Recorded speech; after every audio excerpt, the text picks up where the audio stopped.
longer. So they'll warm the car, and then Sebastan will go do his thing. Only time will tell, Dan, and we'll know in about 9-10 minutes or so. But I think that they came for one reason, and one reason only, is now Sebastan Loeb approaches the start line of what could be a new world record run. When we go to this inboard camera, you're going to hear the switching of the gears. You're going to hear the switching of the gears. You're going to hear the roar of the engine. You're going to watch it all live here. Everyone gathering around the monitors. What could be one of the fastest times ever to be conquered on Pikes Peak.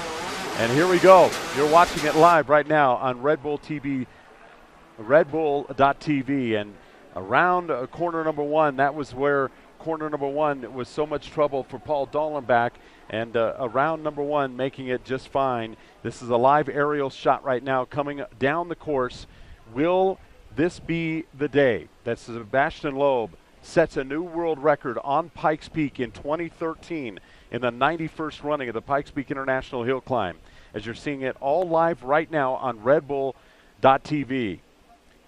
Obviously, we talk a lot about Sebastan, but this has really been a team effort. We have to look at the whole effort from start to finish, the preparation, the build-out of this car, the testing, all the stuff that you don't see that goes into what could be an 8-minute showcase. So literally, as we have the whole team surrounding us here on our broadcast platform here at the base of Pikes Peak at start line, about 9,200 feet, everybody is intently watching as we are getting tremendous shots overhead. Absolutely. And I'll tell you, when you look at this, as fast as this vehicle is going, one of the first glimpses of the ability to see this all happening live and on your screen for the very first time, and it just gives you an indication how fast these cars can make their way up. It was hard to identify exactly what corner that was. It was a left-hander though, but it did look like Sebastan pushed wide. He had a lot of lack of front-end grip.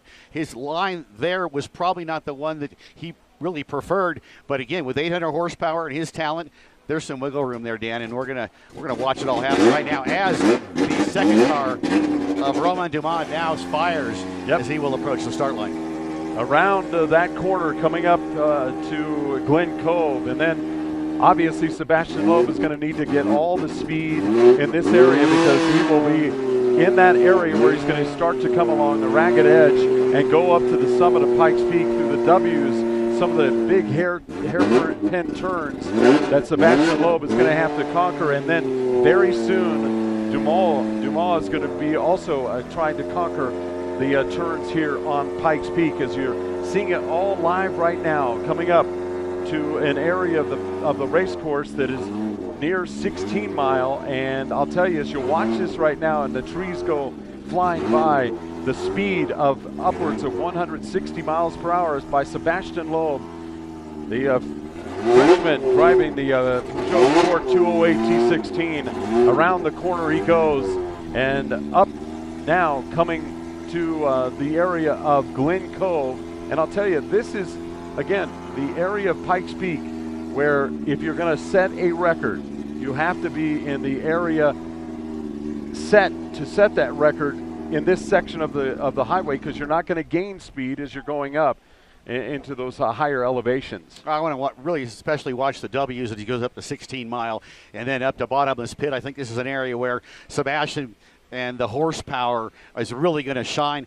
Danny, I tend to disagree with you a bit. I think the reason they've come with so much horsepower and the turbocharged application, you heard them short shifting it here off the start line. I think this might be an effort that really is designed to, and I'm guessing, to push midway to the top. You're watching it live here on redbull.tv. Sebastan Loeb making his way up now, going past Glen Cove. He's going to be coming up to a ragged edge.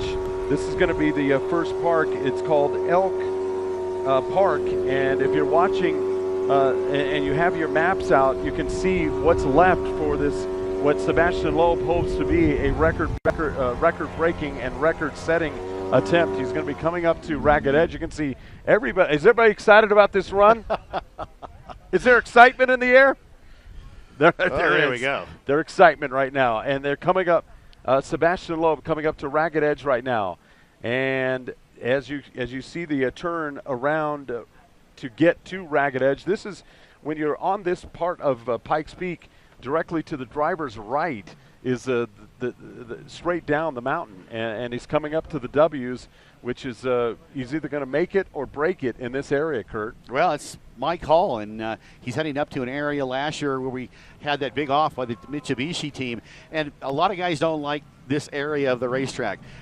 We've not talked to Sebastan about this in particular, but as Roman Dumas now heads up to the start line here, Sebastan now heading up into the area where they had the big off with the Mitsubishi guys last year. And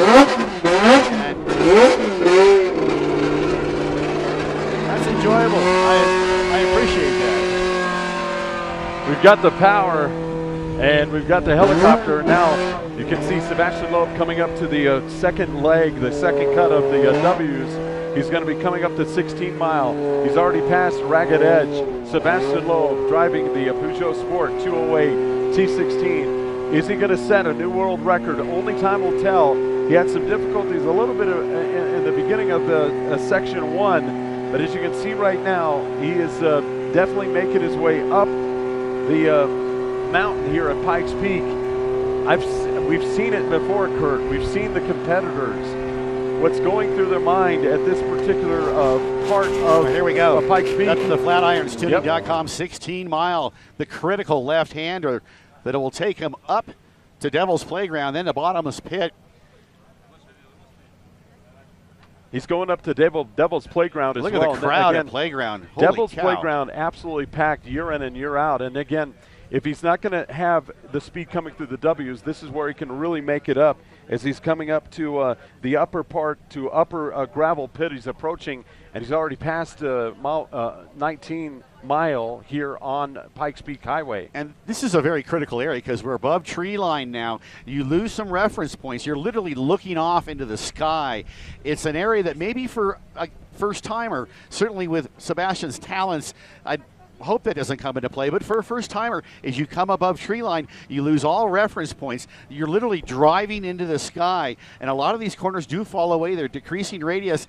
It's a very challenging point, but I think this is where this guy's really going to shine. No question about it. You can see the consternation of the people when they switch back to the camera to us. We have the helicopter obviously geared up, and we're going to hopefully get reacquainted with the helicopter here shortly, as the last check he's going to be coming up to Gravel Pit, which is an area up on top of Devil's Playground where Sebastan Loeb is going to be able to reach some big-time speed through here. You can see there's not so much section of the highway that you have any danger on the right or left of going over the side of the cliff, and you can see that he is really picking up this big-time speed coming up as we're approaching the summit of Pikes Peak. He's going to be coming around Boulder Park up to Olympic. There's a couple of hairpin turns there, and then it's up to the summit. And hopefully what he hopes is going to be a record-setting attempt. Well, we just heard Roman Dumas take off, the American Le Mans Series driver and Le Mans 24-hour champion. Sebastan now approaching the summit.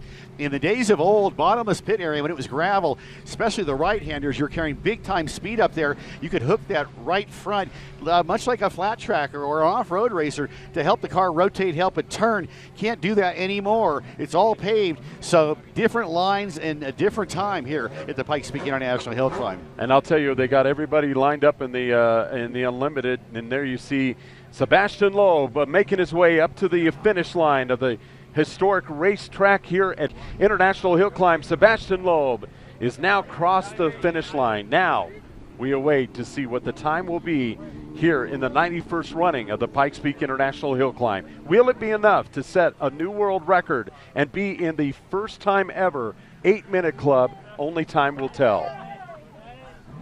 A lot of handshakes here. A lot of people are pretty much going knowing there's a lot of congratulations, handshakes around. We got the cameras coming in front. The Team Peugeot, they are excited beyond belief. Directly to my left, they know something, and they obviously feel the excitement has been accomplished and the goal has been reached But will it be enough to be in the 8-minute club? Well, I think a new world record could be a possibility. But I'm reading the faces here. There's a lot of excitement and a lot of handshaking and backslapping going on. We will get a